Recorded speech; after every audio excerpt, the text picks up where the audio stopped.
There we go. Oh, perfect, within seconds of each other. Very, very, very cool.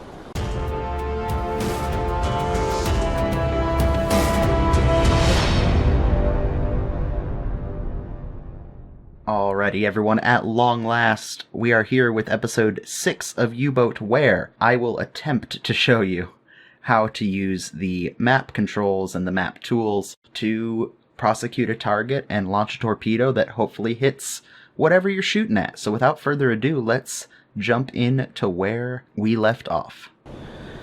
Alright, we are south of England in the open Atlantic, and we are going to do our regular dive to periscope depth, run the run the hydrophones, and run under the surface during the day because aircraft are scary. I know I keep saying that, but we haven't been attacked yet, but I swear if we do, it's not going to go well. So I'm trying to be proactive and not allow that to happen. So let's dive,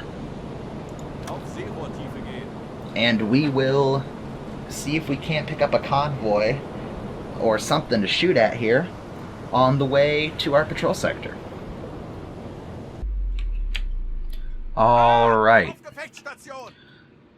As per usual, we did our regular surface run during the night, underwater run during the day with hydrophone, and we picked up this little group of what appears to be only 2 transports, maybe a third.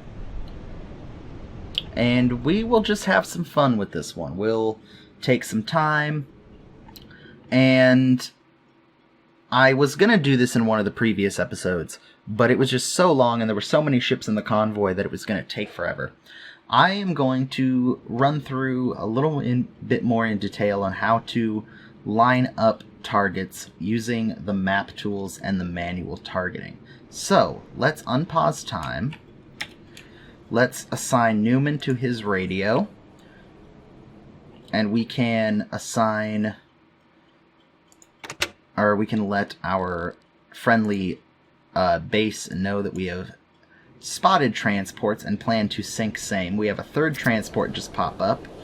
We are not visible to them at the moment, which is good, but in order to make sure that stays that way, they're about how far from us?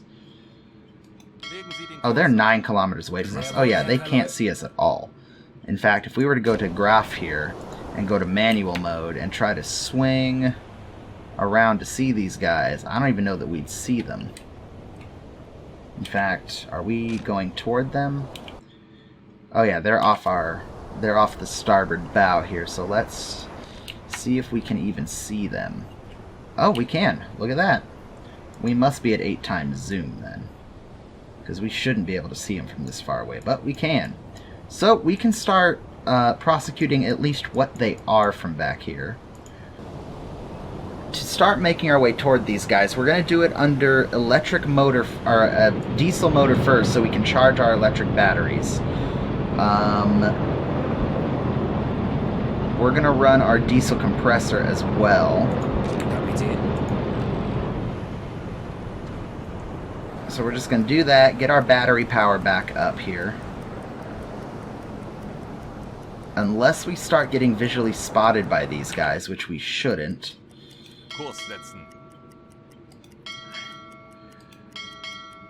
And actually, we're going to stop and submerge right about here, because that's going to put the ships as they cross in front of us about 2 to 3 kilometers away, which is just about perfect. So in fact, we're going to stop, we're going to pause time, and we're just going to submerge to periscope depth. And it's going to be really easy because we don't need the engines running. We just need the ship pointing in that direction, and we're going to wait for them to cross in front of us to get a target. So the first thing we're going to do, so they're starting to visually detect us, so let's dive, which we are doing. It's taking a quick second because, you know, nothing happens fast on a submarine. So we're diving. We're going to send Felix to sleep here. So this is a very simple setup. We're going to be 90 degrees perpendicular to their course, just about, which is perfect. It's not an armed escorted convoy, which is also perfect. Means they're not going to be shooting back at us. And we're going to have a lot of time to set this up. Again, we're not under any pressure or stress. So, we're going to actually send... We're actually not going to send Felix to sleep. He's going to manage our diving planes to keep us level at periscope depth. We're going to send... We'll let Schneider earn some cred on this. His first mission out, this is a really easy setup. It'll give him an opportunity to earn some experience. So, we've got 3 ships. They are just out of visual range. So we're going to speed up time and let them get into visual range here. Which means we're going to have to re-identify, which is fine. 2 and 3. Alright. So we're going to pause the game right here. First thing we want to do, we haven't alerted these ships, so we know they're not going to be taking evasive maneuvers against us. We're going to take this marker here, and we're going to put 1 marker on his bow. And we're going to do that with each of these ships. So 1 on the bow, 1 on the bow. I know it says point 23 and 24. That's because we used a whole bunch of markers in another video, and it doesn't clear them for some reason. And then a marker on his bow. And I'll explain why we're doing that. We're marking the position of the bows of these ships right now. So as we're identifying them, and they're moving, and once we're ready to calculate their course, they're going to be over here, hopefully, and then we'll pause time again and mark their positions, and then we can use from where they were to where they are, we can draw a line between those, and we can find their course. So now that we have their current position marked, let's unfreeze time, let's go to Schneider here, and we're going to find out who these guys are. So let's drop our attack periscope, so that we are looking at the water. Actually, I think I just pointed it up to the sky, so let's drop it to the water. It's not airplane controls, I gotta go up to go down. There we go. Alright, there are 3 targets, off about 50 degrees off our starboard bow. So let's take this first one, the lead ship here, lock onto him, and zoom in. So right away, I can tell you that's an NA-1 freighter. The NA-1 is distinguishable by its small length, very short ship, and the fact that it has these 2 loading ramps up front. And to confirm that, we can go to the identification book. There's not a whole lot of ships in the game right now, but the NA-1, like I said, very, very easy ship to identify. It's got the loading gate, or loading ramps up front here. It's got 2 cranes. It's got a very central superstructure with cranes on it. Very easy ship to identify. So we're going to recognize it as an NA-1 freighter, 2,255 gross registered tons. Now, the next thing we need to do is figure out his distance from us. This is a nifty little machine whose name I do not know, but essentially what we're going to do is we're going to mess with the Q and E keys to determine its distance from us. And the way we're doing that is we're going to send the ghost image of the ship above the main image of the ship. And an easy way to do this is, before you start moving the ghost image around, put your periscope's crosshairs at the waterline of the ship. And as you move it, the one with the crosshairs at the waterline is your target. The ghost image is the one you're moving. You're going to bring the ghost image up, and you're going to line the water line up with the tallest mast on the ship. So if the ship's at an angle from you, that means that front mast is going to be the tallest one, or at least appears the tallest. Line it up with the water line, or as close as you can get it, and set. The ship is 3 kilometers or so away from us. The next thing we need to figure out is his speed. So we're going to bring up the chronometer, which is a stopwatch. And essentially, the way you would do this in real life is you would do the math about how far he is away from you, what angle you're at, what angle he's at, how fast he crosses your crosshairs, and all that math will tell you his speed. The game simplifies it by just starting the stopwatch at the front of the ship and stopping it at the end. The periscope crosshairs are a very good tool to use. So we're just going to wait for him to cross. And then we're going to stop the stopwatch right as the stern of his ship passes the vertical center line. My guess is he's going to be doing 4 to 5 knots. Stop, set, 5 knots. That's typically the convoy speed. Very slow speeds. You can almost read his name. We can't quite do that. So we're going to get his course in a minute. Now the game, you can guess his course by, you know, turning this pipper to roughly match what you see in the screen, but I find that is not a very good way to do it.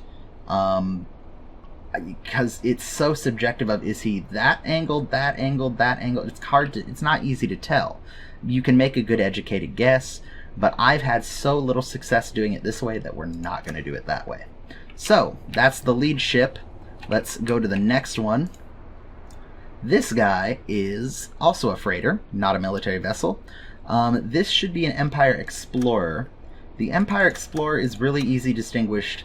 The best way to distinguish it is these 2 vertical supports in the back of the ship here. They show up. You can see 2 here because the ship's at an angle.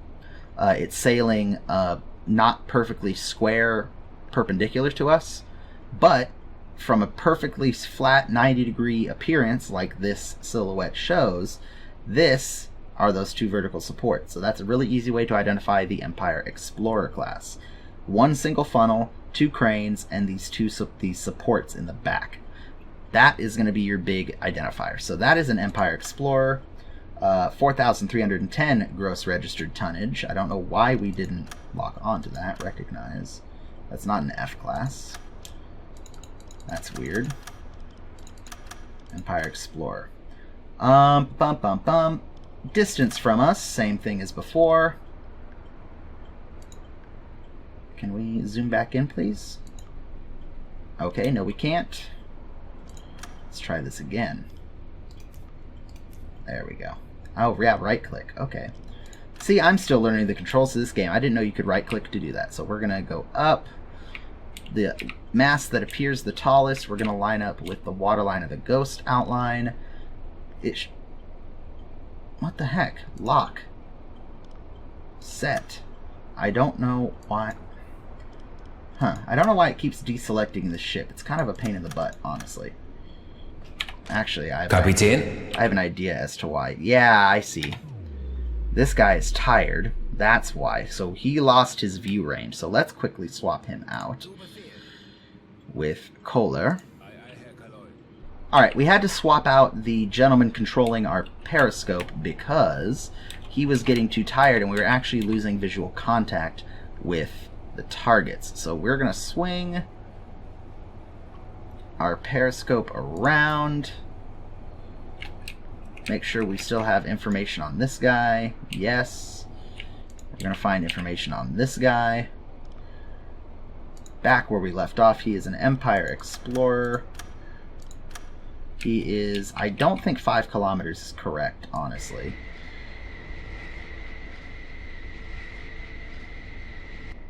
Alright. Make sure your periscope is all the way up. That'll allow you to see the most of the target area as possible, because as you are lower to the surface of the ocean, the horizon line is going to impede your vision, especially at longer distances. So make sure your periscope is all the way out of the water as much as possible. So we identified him as an Empire Explorer. We're going to double check his distance from us because it seems like 5 kilometers is too far away, but who knows.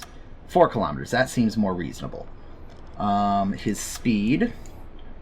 So let's line our periscope up here, and as soon as he crosses that center line, we're going to speed it up. And make sure you stop the time speed long before the stern of the ship gets there, because you don't want to miss it. If you do, it will give you an inaccurate speed of the ship. Set. 5 knots, same as his counterpart, and we'll put in the course in a minute. Let's do the same thing for the last ship. This should go really quickly. We shouldn't have any problems. The Kongberg? I don't know what that says. Alright. He's probably... one of these is an innocent vessel, but I don't care. This is an Empire Tower. The Empire Tower is most easily distinguished by the fact that it has a single radio mast. That's basically it. That's the key feature I always look for, is if it's got the radio mast, it's an Empire Tower, because it's the only freighter with that radio mast almost right in the middle. Yeah, it's an Empire Tower. So, recognized as an Empire Tower. You can also tell it's got these 2 air vents in front of the funnel, 2 cranes, but again, that radio antenna, or that mast, whatever you want to call it, that's the telltale sign for me. So, now we find distance, same as before. Ghost image goes above the main ship. Waterline with the highest mast. That's good enough. 3 kilometers, that sounds about right. Speed. Start. Fast forward. And stop. 4 knots. I'm going to say that I misjudged that a little bit. I'm going to bump him back up to 5. Because I think I timed that click at the end badly. So I'm just going to call an audible and put 5. You can type in your own values there, especially if you're using going against a big convoy and are maybe getting chased by a corvette and you don't have time to do this for every ship. Do it with 2 or 3, and if the speed seems to be about 4 or 5 knots, you can just plug 5 knots in. You can plug the same rough distance in and the same rough course and just throw a couple Hail Mary torpedoes out there and see what happens. But we don't have to worry about that today. So, we have all these targets identified with distance and speed and the type of ship they are. But we still need to get their course. Now, the easiest way to do that is to have your crew do it for you. But now that these guys have sailed for a little bit, we're going to pause time just to give us more time to do this. And we're going to do the same thing as before. We're going to put a point on each of the bows of these ships. Point on the bows, point on the bows, point on the bows. Now, how do these 2 sets of points, the 3 starting points and the 3 current position points, how are those going to help us find an angle? If you are good with maps and compass bearings, any Boy Scouts out there, this will come to you a little bit quicker than the average layman.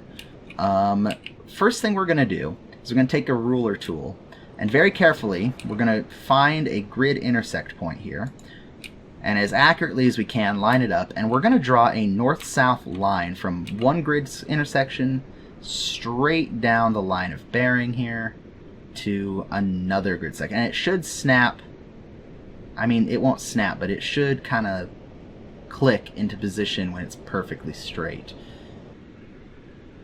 Okay, sorry, my computer decided to have a stroke at that exact moment. Alright, as I was saying, you're going to line up one point of your ruler with this grid intersection, go straight down this grid line to another grid intersection far enough down that all the ships are their paths will cross it.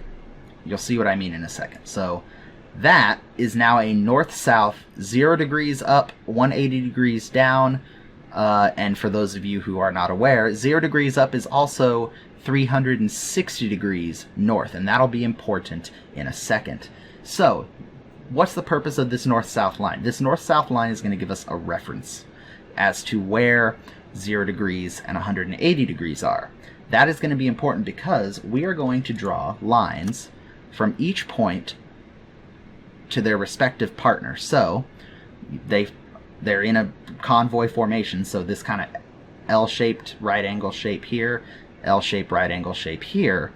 So if we were to draw lines to all these, it would look something like this. And if you click on each point, they'll snap to it, which is really nice. So lead ship to the lead dot, second ship to the second dot. So what we've done now is created points of intersection, where this is north-south and this is the ship's course. So what you can do is take the protractor tool, start at 0 degrees north. Okay?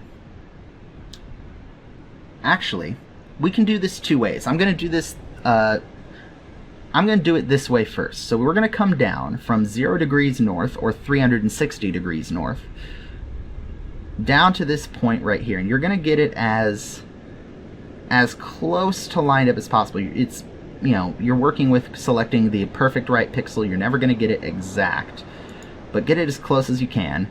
And then from there, you're going to draw out to the point of the current position of the ship. Now, that gives you an angle here, 81 degrees. Now, that is not the ship's course. You have to consider that that is measuring the narrowest angle. It's not measuring this angle, it's measuring this angle. So, in order to find the ship's course, you have to go from the starting point to where the ship is going. Now, counting angles on a compass heading starts up here at 0, north is 0, around, counting up to 90 degrees east, 180 degrees south, 270 degrees west, back to 360 north. So in order to find his westerly bearing, because that's the direction he's going, he's moving left of north, which is west, you're going to take 360 minus 81. Now, I am pretty good at mental math, but I don't want to be wrong live on the internet, so we're going to triple check. So we have 360 minus 81 is 279, which, if you think about it, 279 is west plus a little bit to the north, and he's heading west and a little bit to the north. So that tracks. That seems to make sense as his course. So we're going to click on him, and in the course box here, we're going to type 279, enter, and that will give us his heading. Now, we could just copy and paste this for all the ships because it's going to be, you know, close enough. But for the sake of practice, let's do it again. From the top north down to the next intersect point, or as close as you can get. Now you have to remember, the longer distance you go, the worse any errors you make are going to be. For example, if I'm only 1 degree off, you know, I'm like, oh, that's close enough. That's going to make the angle super different. So take your time with this. Make sure things line up. It shouldn't be too hard because they snap together most places. And we have 82. So it's a little different, and that might be due to some of my error, or it just might be the fact that the ship is traveling on a slightly different course. No matter. So instead of 279, he's traveling at 278. So our cruise guess is good, but it's enough of a margin of error that that might be a missed torpedo. So let's type 278 as his course. And then for this last one, we're going to do it a little differently. This same mathematics apply if you go from the south. So, from 180 degrees south up to your intersection point, and then over to your ship. Now, this is 99 degrees.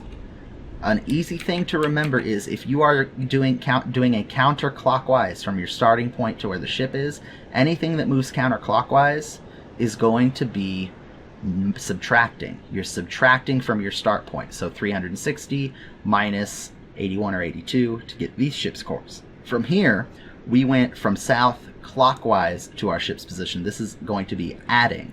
So south is 180 degrees plus 99 degrees.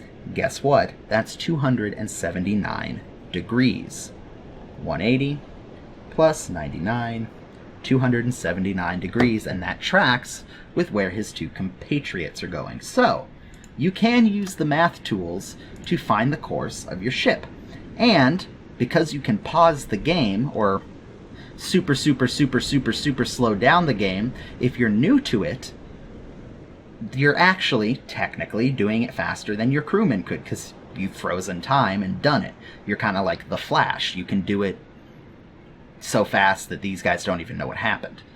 So, if you're newer to doing this, you can pause the game, take your time, figure it out, unpause, launch your torpedoes, and have fun sinking ships this way.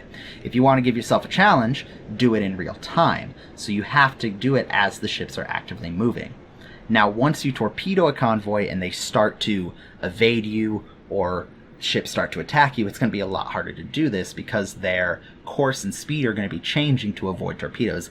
That's where your crew members, you know, your people on the attack periscopes, your people on the observation periscopes, your sonar man, that's where they're going to come in and give you up-to-date target information by the minute or by the second, however fast they update it, depending on how many people you have targeting that ship at any given time.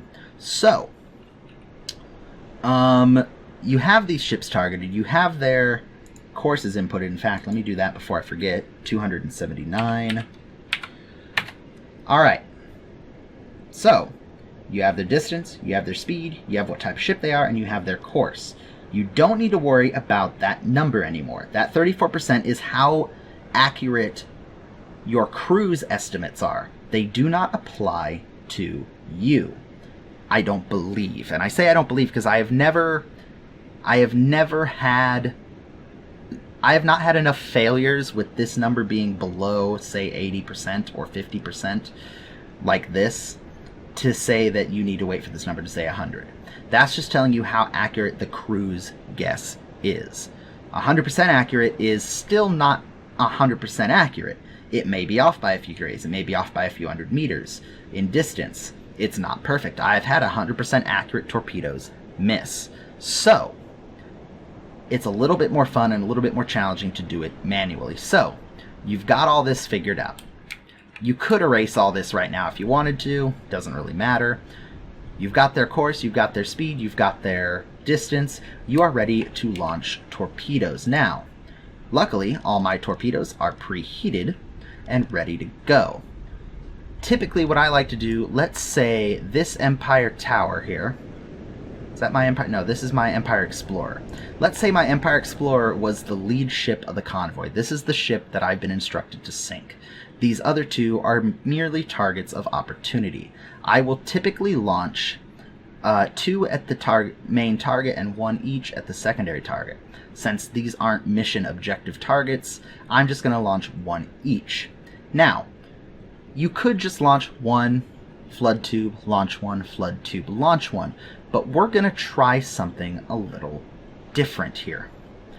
I want, or at least I want to try, to make all of these torpedoes hit their target at more or less the same time. Now, there's a way to do this, and that is going to be a little tricky. The way I'm going to try to do this, and this is totally an experiment, I haven't done this before. Alright, I was going to try something, but I figured out it's going to take too long to do, so we're just going to launch some torpedoes. So, I want my torpedoes to hit roughly within a few seconds of each other, so I'm going to start with the furthest ship from me, and that is roughly this one here. So we're going to launch at this ship with 0.27 over it. This should be our Empire Explorer. Yes, it is.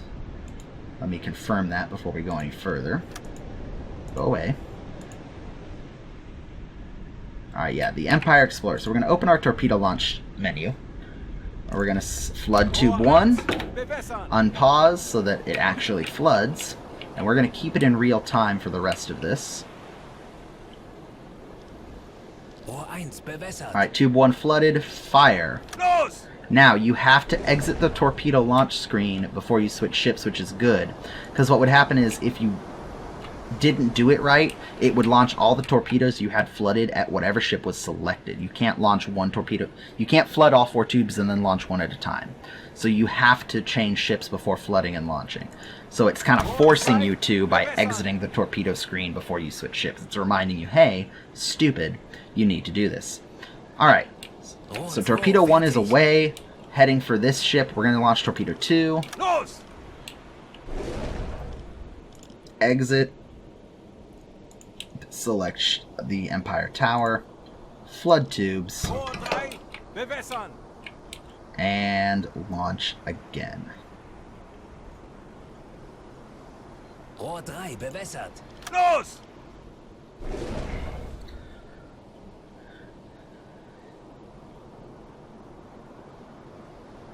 Alright, all 3 torpedoes are in the water. They are going to hit a few seconds apart from each other. But let's watch this from the point of view of the Empire Tower here. Just because it'll be fun. So again, I am not an expert at this. It's just something I've kind of picked up as I've played the game. It's not super hard, but it is kind of fun to do. Alright, let's go into the cinematic camera. We'll kind of back out a little bit.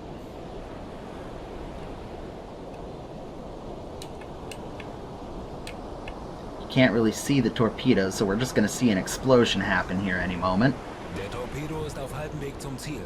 Alright, the torpedoes are getting close according to our torpedo watch officer, or weapons officer. I don't know who's actually giving us those commands. The NA-1, no, the Empire Explorer there in the back, almost in the center of the screen, farthest from us, should be hit first. In fact, I think I see the torpedo. Yep, it's just about to hit. Nice. Good hit. The NA-1 should be next, and that guy looks like he's going down pretty quick. The NA-1 maybe? I can't see the torpedo from here. Any second now.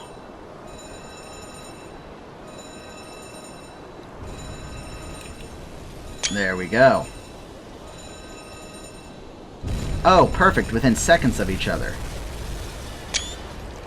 Very cool. So we got 3 burning ships. The NA-1's gone. The NA-1 is out of here. Very cool. Alright, let's get out a cinematic camera and see how we're doing here. So we got the Mildred Pauline has been sunk. Let's get our radio guy here and start sending messages. The ship is sinking. Very cool. Alright.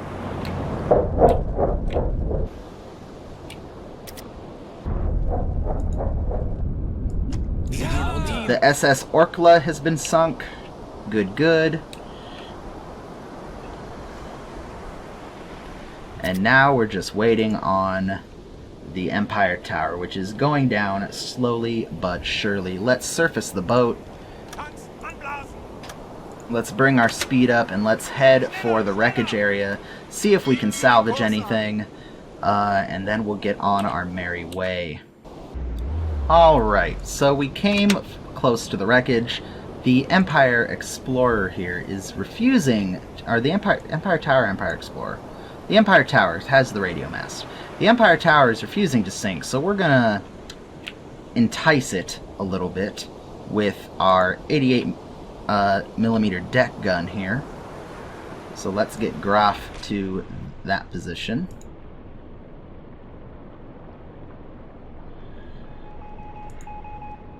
In fact, we'll just walk him there ourselves. Oh, why is my game becoming so, like, glitchy right now? There we go. Hello? Let me up. Really? So touchy.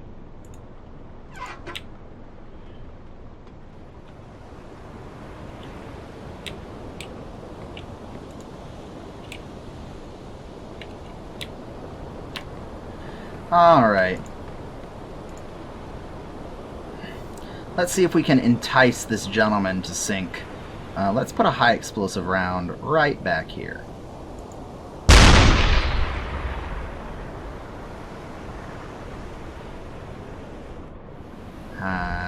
Let's aim for that truck.